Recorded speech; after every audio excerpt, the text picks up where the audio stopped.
Good morning friends, Ram Ram, જય શ્રી કૃષ્ણ. કેમ છો બધા? મજામાં? સ્વાગત છે તમારું આપના આજના નવા વ્લોગની અંદર. દિવસની શરૂઆત થઈ ગઈ છે અને કામ પણ શરૂ કરી દીધું છે. સૌથી પહેલાં આપણે ફાઉન્ટેન ચાલુ કરી દઈએ. અત્યારે ફાઉન્ટેન બંધ છે,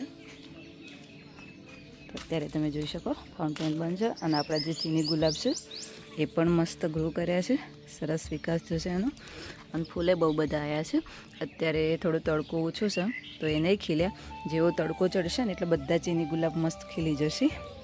અને વાતાવરણ એવું થોડું થોડું ચેન્જ થવા લાગ્યું છે. આમ તો ચોમાસાની શરૂઆત થઈ ગઈ છે, પણ હજુ આપણે વરસાદની શરૂઆત નહીં થઈ. અમુક વખત વાવાઝોડું ને એવું બધું આવે છે. અને અત્યારે ગરમીનો ટાઈમ છે તો પ્લાન્ટોની કેરે વધારે કરવી પડે છે. અમુક પ્લાન્ટોનો તો ખોમળો કર્યો છે, ટાઈમ મળે તો કાલે.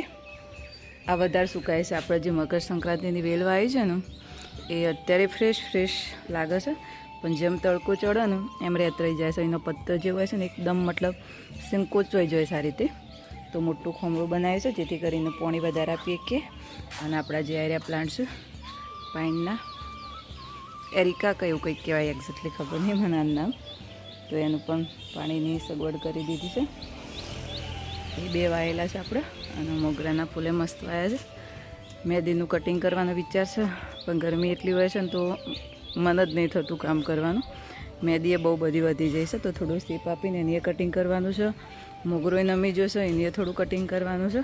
ચોમાસું આવશે, વરસાદ ચાલુ થશે એટલે બધું કમ્પ્લીટ થઈ જશે. આપણા ફાર્મમાં મતલબ પ્લાન્ટ એટલા છે ને તો એક પછી એક કામ એનું થતું જ રહેશે. એકનું પૂરું કરીએ એટલે ઘરે બીજો તૈયાર થઈ જાય, બીજાનું કરીએ એટલે કે ત્રીજો તૈયાર થઈ જાય. અને ઓબોય બતાવી દઉં તમને. આપણે આગળના વિડીયોમાં તમે જોયું હશે, ઓબાનું એકદમ હાર્ડ કટિંગ કરી દીધું હતું આપણે. તો ઓબા એ વિકાસ થવા લાગે. જુઓ તમે, નવી બ્રાન્ચીસ આવવાનું સ્ટાર્ટ થઈ ગયું છે એનું. મેં નહોતું વિચાર્યું કે આટલો ઝડપી વિકાસ થશે. મતલબ બહુ સરસ રીતે ગ્રો થવા લાગ્યો. અને ગિલોડીની તો વાત જ ના થાય. જુઓ તમે, ક્યાં ચડવા લાગી. અને ફૂલે કેટલા બધા આવ્યા છે. અને ગિલોડીએ બહુ બધી પરમ દિવસ જ શાક કર્યું હતું, પણ પાછી ફરીથી આટલી ગિલોડી આવી જઈએ. બધા જે ફૂલ છે એ ફરીથી ગિલોડી તૈયાર થઈ જશે. 2-4 દિવસ પાછું શાક થશે ગિલોડીનું. તો મોસ્ટલી બને એટલા પ્લાન્ટ વાવવાનો ટ્રાય કરેલો છે આપણા ફાર્મ ઉપર. મોસ્ટલી બધા પ્લાન્ટ વાવેલા જ છે. અને જે નહીં હોતા એ જઈને જો મળે એ લાવી દઈશું. તો ચલો ફાઉન્ટેન સ્ટાર્ટ કરી દઈએ. ફાર્મ વિઝિટ તો કરી દીધી તમને અત્યારે મોર્નિંગમાં. ફાઉન્ટેનની સ્વિચ ચાલુ કરી દીધી છે, પણ મોટર જેમ ધીમે ધીમે પાણી ખેંચશે એમ ઉપર આવવાનું સ્ટાર્ટ થશે. ઉપર ઝાડ છે તો પથ્થર બહુ બધો પડી જાય છે, તો સાફ સફાઈ વધારે કરવી પડે ફાઉન્ટેનની. તો જુઓ સ્ટાર્ટ થઈ ગયું. સૌથી પહેલું આપણું જે ઉપરનું કુંડું છે એરું ભરાય છે, પછી ધીમે ધીમે સર્ક્યુલર મોશનમાં નીચે આવતું રહેશે. આની અંદર આવી ગયું, આની અંદર બાકી છે, એમાં આવી જશે. ગુલાબના જોડે આપણે એક વેલ વાવી હતી, એ તમે જુઓ કેટલી મોટી થઈ ગઈ છે. છેક સુધી એની બ્રાન્ચીસ જઈ છે. અને એક બ્રાન્ચ તો હતી અને એના જોડે જોડે બીજી બ્રાન્ચે નવી આવી છે. તો એ પણ મસ્ત વિકાસ કરી રહી છે. મસ્ત ગ્રો થઈ રહ્યો છે વેલનો. અહીંયા છેક સુધી ચડાવવાની છે આપણે, અહીંયા ઉપર સુધી.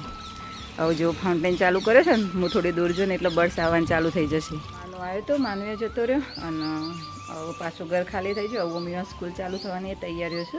હવે આજે એકચ્યુઅલી શનિવાર તો થયો રવિ, અને સોમવારથી સ્કૂલો પણ ચાલુ થઈ જાય છે. અને હવે આપણું બાકીનું જે કામ છે એ પૂરું કરી લઈએ. મમ્મી ઉઠી ગયા છે, નહીં ધોઈ ફ્રેશ થઈ ગયા છે. જય શ્રી કૃષ્ણ મમ્મી. મમ્મી ફૂલ વેણી રહ્યા છે. મમ્મી દરરોજ મહાદેવમાં પૂજા કરવા જોઈએ. મતલબ આપણું કાકાનું જે ઘર છે ત્યાં શિવલિંગનું સ્થાપના કરી છે, ત્યાં પૂજા કરવા જોઈએ. તો એ સવારે વહેલા ઉઠી નહીં ધોઈ ફ્રેશ થઈ રેગ્યુલર ફૂલ વેણી અને ત્યાં જોઈએ છે. મમ્મી પૂજા કરવા જઈ રહ્યા છે અને આપણે નાવા ધોવાનું બાકી છે. ગરમી વધારે હોય છે એટલે પહેલાં બધું સાફ સફાઈનું કામ પૂરું કરી લઈએ છીએ, પછી નાવાનું કરીએ છીએ. તો બહારની સાફ સફાઈ બાકી છે, ઓગણું નહીં વાળવાનું બાકી છે, તો એ વાળી લઈએ. અત્યારે કચરો એટલો નહીં પડતો, થોડો ઓછો પત્તો પડવાનું ઓછું થયું છે. તો સાફ સફાઈ કરી નહીં ધોઈ ફ્રેશ થઈ પછી મળીએ. નહીં ધોઈ ફ્રેશ થઈ ગયા છીએ અને બધું કામ પણ પૂરું કરી દીધું છે ઘરનું. મમ્મી જ્યાં બે જશે અને ઓમ પણ ઉઠીને ફ્રેશ થઈ ગયો છે. Good morning. હું મોડી મમ્મી આજે શાકમાં કુબી. તો મમ્મી કુબી ટોમેટાનું શાક બનાવી રહ્યા છે.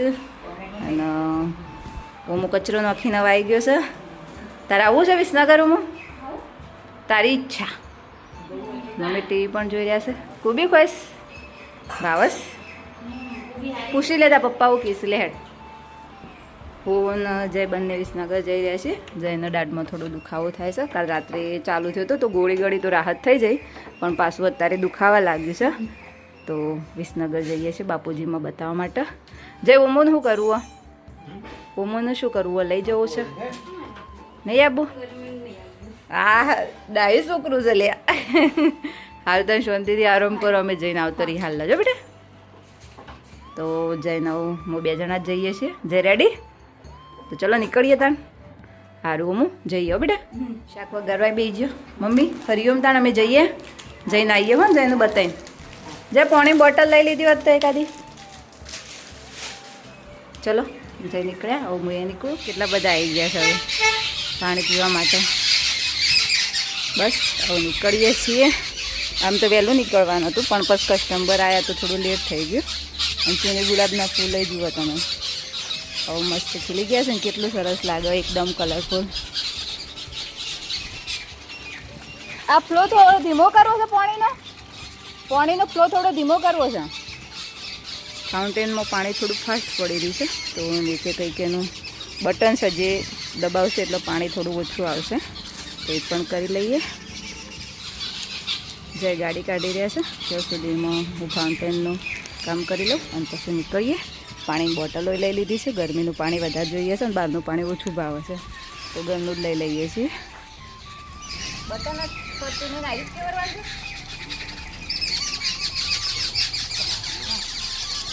કેટલું કરું છું? બસ આટલું ચાલશે. જીના લઈ આવી જઈશ. શું થયું? કેટલી કેરીઓ લાવી આમ કરજે. કાચી છે પાકી? પાકવા મૂકવાની એમ ને? તે અમને કીધું તમે આવીને લઈ જાઓ કેરીઓ તો વધુ નહોતું. આવીએ અમે વિસનગર જઈને આવ્યો. જઈને દાંત દુખાય એમ બતાવીને નીકળવાનું કરતા હતા. પાછા કસ્ટમર આવ્યા હતા, પણ જીના લાવી જઈ હતી એટલે પછી જીનાનું હુપી અને હવે અમે જઈને 2 નીકળી ગયા છીએ. દુખાય છે વધારે? વધારે દુખાયું? રાત ઊંઘ નથી આવતી નહીં? ગોળી ગળીને પછી રાહત થઈ જાય ને? આખા ડૉક્ટરને કે થોડી વધારે દવા આલો કે મને ડાયપરની દાઢ વારંવાર ફૂટે છે. હા, અને ડૉક્ટર સર્જરી કરીને કાઢવા ગયું, પણ એ તો કાઠું પડી જાય ને પછી. એ તો દુખાય એટલે ગોળી લઈ લેવાય થોડી નહીં. તો બસ જઈએ આવું ડૉક્ટરને બતાવી દઈએ. ખાસું એવું લેટ થઈ ગયું છે. 11:30 જેવું તો થઈ ગયું છે. હવે એનું જ નીકળતો જ.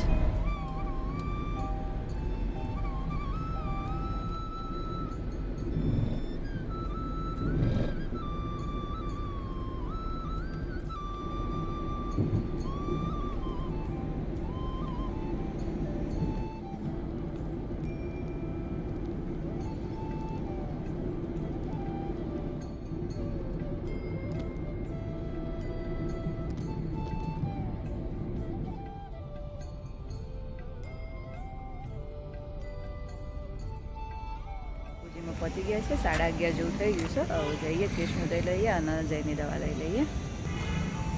ચલો.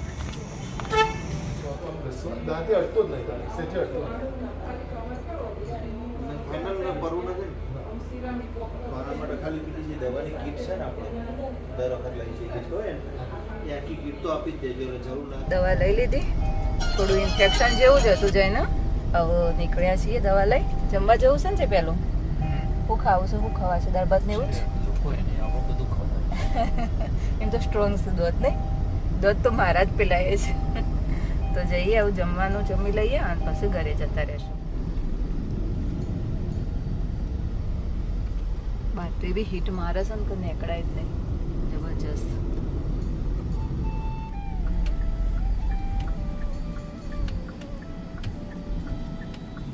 સબ્જી રોટી ને એવું જ ખાવું હતું, તો આવી ગયા છે માટેલમાં. શાંતિથી જમી લઈએ. તમે જે મંગાવો એ. પનીરનું મંગાવો ફક્ત, બીજું ગમે તે જ ના. ના, બીજું કશું નહીં ખાઓ. સબ્જી રોટી છાશ. મસાલા પાપડ આવી ગયું સૌથી પહેલાં.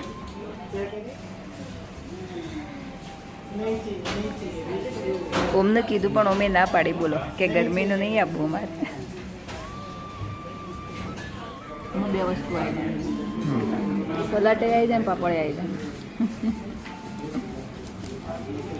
રોસ્ટેડ પાપડ તો અમે ઓછું ભાવે. જમવાનું આવી ગયું છે, હવે શાંતિથી જમી લઈએ. પૂછી લઉં હું જે પૂછવાનું છે. ટેસ્ટ કેવો છે? મસ્ત છે ને?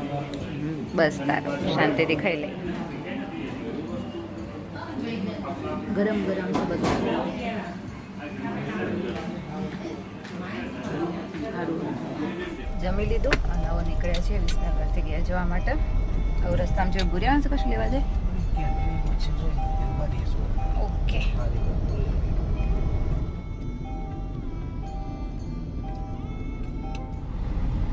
અરે દેશી લેવી છે જે ભાવ પૂછેલો છે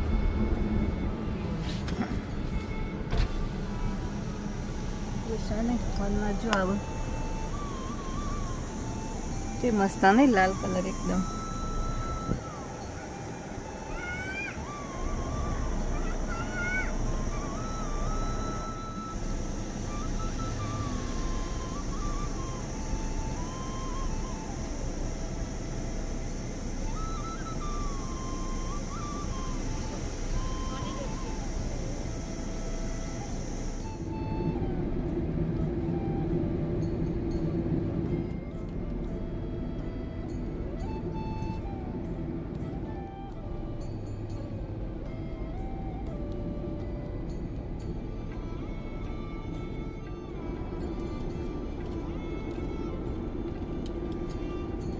ઘેર પહોંચી ગયા છીએ.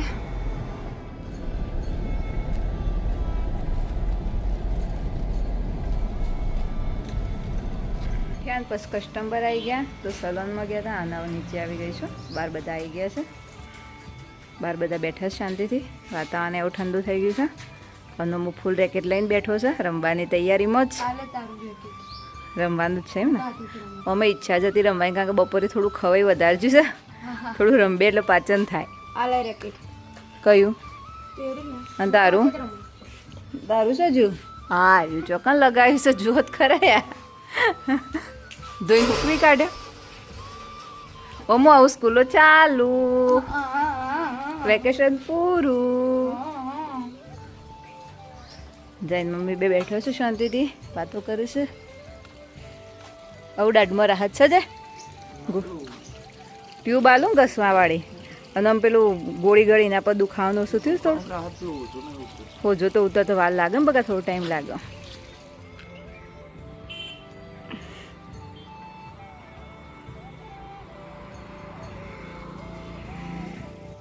ઓમ તારા પપ્પાને ડોક્ટરે છે ને ઓગળેથી લગાવવાની કીધી હતી ટ્યુબ. તારા પપ્પા નથી લગાવું છે બ્રશથી ખૂણે ખસકા લાગે ને તો રહી ના જાય. એ ટ્યુબથી છે ને દુખાવો ઓછો થશે.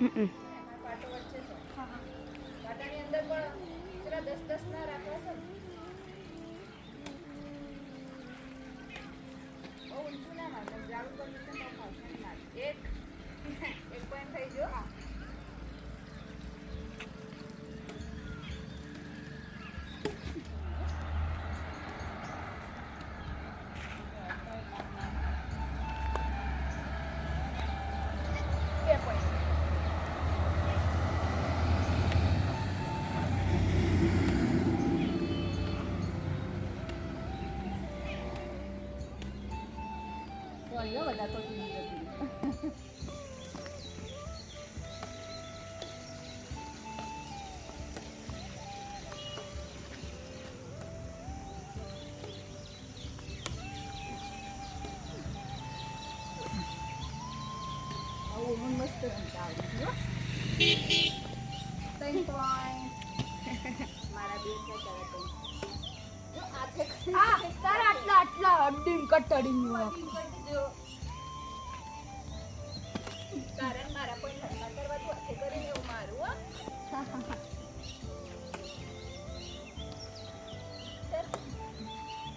તારી હાઈટ કરતી તો નેતે નતો જો ને કટાડી ગયો પણ બસ.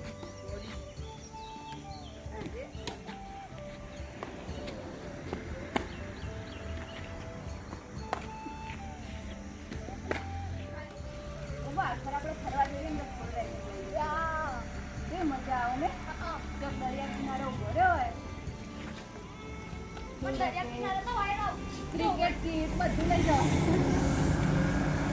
દરેકને વાર આવો તો ક્રિકેટ રમવાની, ફૂટબોલ રમવાની બધે.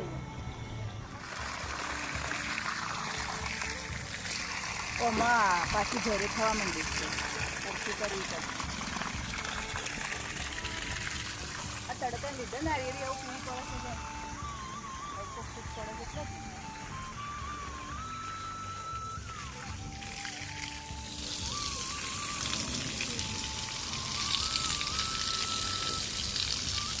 આ બાજુ ખાસી દરો થઈ જાય જો સાફ કરવું પડશે. તો ખાસો ટાઈમ થઈ ગયો મેન્ટેનન્સ આપીને આવવાનો ટાઈમ થઈ ગયો છે મેન્ટેનન્સ.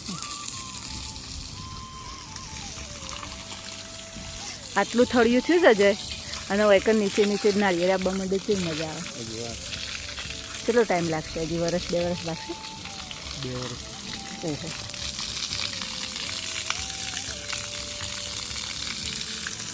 તો પથ્થર જોઈએ એટલે મસ્ત કાચ જેવા થઈ જાય છે ને ચોખ્ખા ચોખ્ખા. પેલી બાજુ થોડી માટી લાગે છે એ બાજુ કમ્પ્લીટ.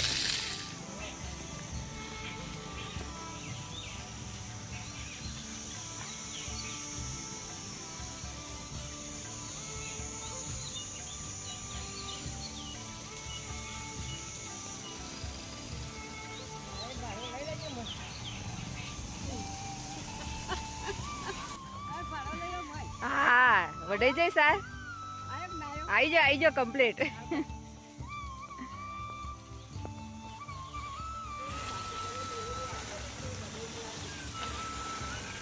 પ્લાન્ટનો ઉપર પાણી છોટીએ ને એટલે મસ્ત પેલું એ લાગે ને જે એકદમ લીલો લીલો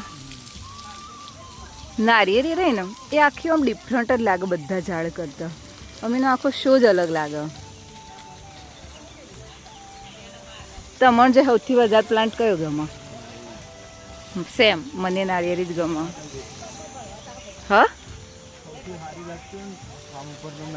હા નારિયેળી જ સારી લાગે. મેં આવી જાય પોણી છોટવા માટે. પહેલાં મી સોટ્યું પછી જઈને સોટ્યું અને ઓમનો નંબર આવ્યો છે. ના પલડો ઓગળી સ્પીડમાં જતી રહે ને. ટપક બંધ કરી દઈએ. એવો બહુ ઉગ્યો છે. હા એ જે આખું ઉગ્યું છે. ના ના આખું ઉગ્યું છે. હા દેખાય. આ પેલું બિલાડીનો ટોપ કીએ છે આપણે એ જ ને. Mushroom right.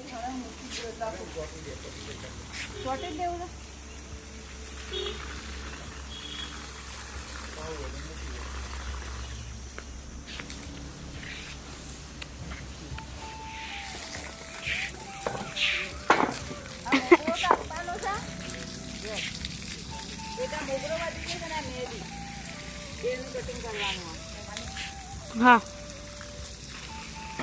જમવાનું બધું રેડી થઈ ગયું છે. ખીચડી બનાવવાની હતી તો ખીચડી એ બનાવી દીધી છે. જઈને દાદમાં દુખાતું હતું અને મમ્મી પપ્પાને રાતના ટાઈમે તો ખીચડી જ જોઈએ છે અને થોડો ઉકાળો બનાવવાનો હતો જેના માટે તો એ બનાવી દીધું છે. ઘી ગરમ કરવા મૂકી દીધું છે અને દૂધ ગરમ કરવા મૂકી દીધું છે. અને કેરીઓ જે આપણે લાવ્યા હતા એ લાવીને તરત પાણીમાં પલાળીને મૂકી દીધી છે. પાણીમાં પલાળવાનું કારણ એવું હોય છે કે તમે 2-3 કલાક પાણીમાં પલાળી નહીં રાખો ને તો એની અંદર જે ચીર હોય અને ગરમ કેરી થોડી ગરમ પડતી હોય છે. આપણે ખાઈએ એટલે એસિડિટી બળવી, મોઢામાં ચોદો પડવા આ બધા પ્રોબ્લેમો થતા હોય છે. એ ના થાય એના માટે જ્યારે તમે કેરી લાવો ત્યારે એના આ રીતે પાણીમાં 2 કલાક પલાળીને મૂકી દેવાની, 2 થી 4 કલાક. એટલે એની અંદર જે ગરમી હોય ને બધી પાણીમાં જતી રહે અને પછી તમે કેરી ખો તો એ કેરી તમને બિલકુલ નળે ના. તો જમવાનું ઓલમોસ્ટ બધું રેડી થઈ ગયું છે. તો શાંતિથી જમી લઈએ. જમવાનું પૂરું થઈ ગયું છે અને પથારીએ કરી લીધી છે. ઘરની અંદર જ ઊંઘવાના છીએ એસીમાં જ, કારણ કે બહુ ગરમી લાગે છે બહાર. મતલબ વાતાવરણ ઠંડુ થઈ જાય પણ તો અંદરથી આમ સફોકેશન થતું હોય ને એવું થાય છે. એટલે એસીમાં જ ઊંઘીએ છીએ. અને આપણી ઈચ્છાથી કેરમ રમવાની તો મસ્ત અંદર બે અને અંદર બે કેરમ રમીએ. ચલો મુખવાસ પછી થઈ જતું યારે દેખાતો ને મુખવાસ થોડી વાર બસ નહીં રમવું આપણે પેલાથી રોજ કોળા રમ્યા ડેટ્સી રમ્યા. તો શું ગેમ પૂરી થવા આજે પૂરી થયો રાતે.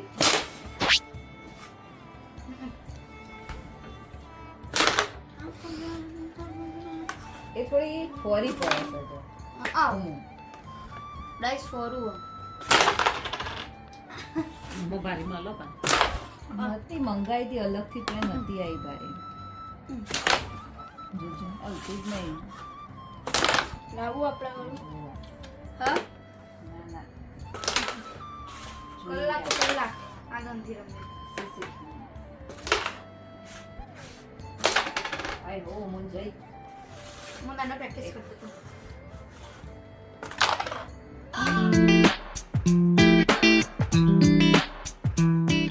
ટિપ્સ આપણે વાત કરવાના છે બેસનનો ઉપયોગ ટેનિંગને દૂર કરવા માટે કઈ રીતે કરવો તડકાના લીધે ફેસ પર બહુ ટેનિંગ થઈ ગઈ હોય અને તેને દૂર કરવા માંગતા હોય તો સૌથી પહેલાં 2 ચમચી બેસન લઈ લો તેની અંદર 1 ચમચી દહીં અને ચપટી હળદર આ ત્રણેય વસ્તુને સારી રીતે મિક્સ કરી લો અને પછી ફેસ પર એપ્લાય કરી દો સુકાઈ જાય પછી તેને વોશ કરી લો આ રીતે અઠવાડિયામાં 2 વાર કરશો તો ફેસ પર જે ટેનિંગ થઈ ગઈ છે તે ધીમે ધીમે દૂર થઈ જશે અને જો તમારી સ્કિન ડ્રાય હોય તો તમે તેની અંદર મધ પણ એડ કરી શકો છો અને ફેસ પેક ક્લીન કર્યા પછી સ્કિન ડ્રાય લાગે તો મોઇશ્ચરાઇઝર પણ જરૂરથી લગાવો અને આ ફેસ પેકના ઉપયોગની સાથે સાથે સનસ્ક્રીન લોશન પણ લગાવો જેના લીધે ટેનિંગ દૂર થઈ જાય અને પાછળથી ફરીથી ટેનિંગ ના થાય ઓમની અને મારા બંને વચ્ચેની ગેમ પૂરી થઈ ગઈ છે ઓમ જીતી ગયા છે અને હવે શાંતિથી ઊંઘશું અને ટીવી જોશું અને આપણા વિડીયોનો અહીંયા જ એન્ડિંગ કરીએ છીએ તમને અમારા વિડીયો જોવા ગમતા હોય તો અમારી ચેનલને લાઈક શેર અને સબસ્ક્રાઇબ જરૂરથી કરજો અને બેલ આઇકન પણ પ્રેસ કરજો જેથી કરીને તમને નવા વિડીયોની નોટિફિકેશન મળતી રહે મળીએ હવે આપણા નવા બ્લોગમાં બાય બાય. બાય